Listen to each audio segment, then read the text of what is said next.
Aussies continue to grapple with stubbornly high costs of living. And joining me now live is Liberal MP Aaron Violi. Hi there, Aaron. Thanks for your time today. Now, I know that because of your tech background, you have proposed using technology to raise productivity, which would help to bring down costs of living. Do you want to shed some light on that? Yeah, absolutely. It's great to be with you. And it's really important we look at technology, particularly artificial intelligence and AI. As we've seen in the last 10 to 15 years, the workforce has really shifted from that stronger manufacturing output, which is quite easy in a way to drive productivity. You invest in capital and machinery. But as we move to a service economy, technology and AI is going to play a huge role in driving that productivity growth, which is so crucial for the economy.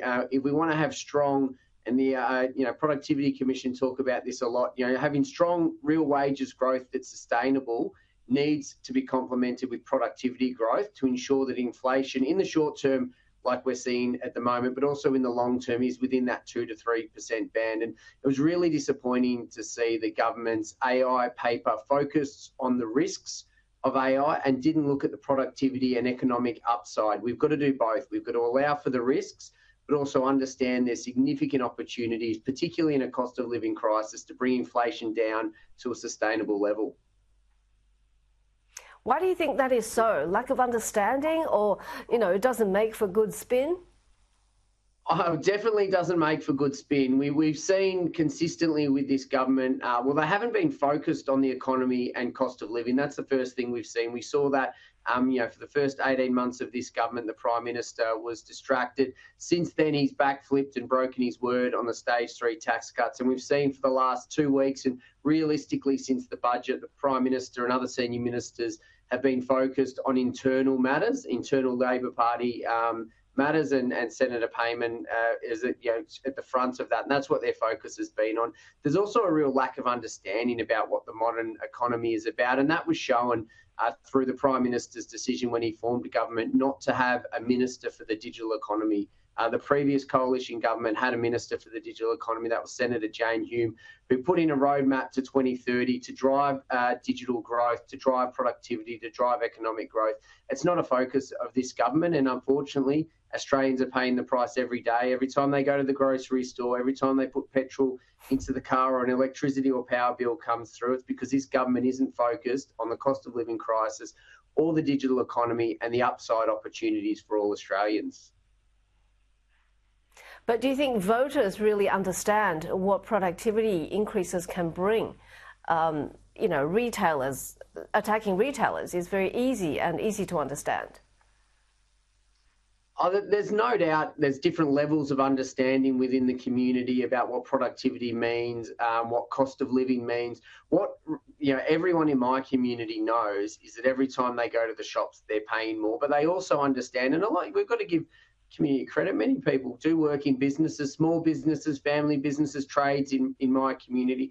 They know that if everything goes up and it's not offset by productivity gains, it will cost them more. So we should never shortchange the Australian people. So they understand the importance of it. They don't have, in my community, we're so busy working and putting food on the table, taking the kids to sport, that we don't have a lot of time to sit and, read economic journals and things like that. But they understand a government that's focused on economic growth and productivity, and they see one that's distracted and not prepared to make the tough decisions to continue to drive economic growth and productivity for our country. Can you give us an example, Aaron, of how, for example, artificial intelligence can increase productivity in areas like retail?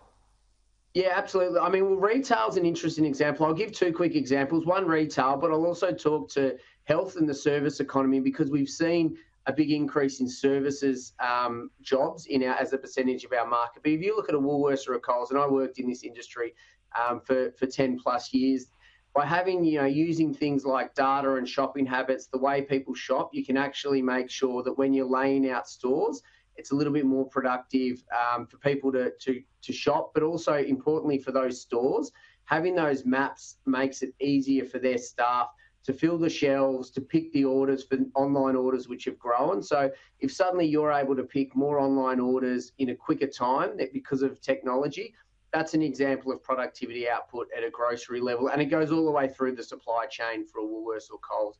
But an example I like to talk about a lot is Harrison AI. It's a company that's using artificial intelligence to scan pathology reports and to help a pathologist identify risks in scans like lung scans, things like that. And it does two important things. It allows them to, the AI triages and highlights the most urgent scans that need to be looked at. And it also highlights areas on that scan that it sees of concern. But really importantly, it doesn't take the person out of the process. So once it's done all of that, a pathologist, the right person, an expert will review that scan, confirm what the AI has suggested, and put a sense check on that. And what that's doing is allowing a human to get through a lot more scans in the 8 hours that they work in a day, to then hopefully prevent some of those medical episodes from developing. And sometimes we've seen lots of examples where AI has picked up anomalies within a scan that the human eye wouldn't have seen. So that's an example in health and in, I guess, that services industry where artificial intelligence can play a role. But the really important part is we always need to have a human within that process. It should not be a process that doesn't have that human eye, that human sense check in it, and that provides a bit of safety and redundancy in the system as well. And a bit of warmth. Thanks so much for your time. Yes, absolutely. Thank you very much. There's Aaron Vio.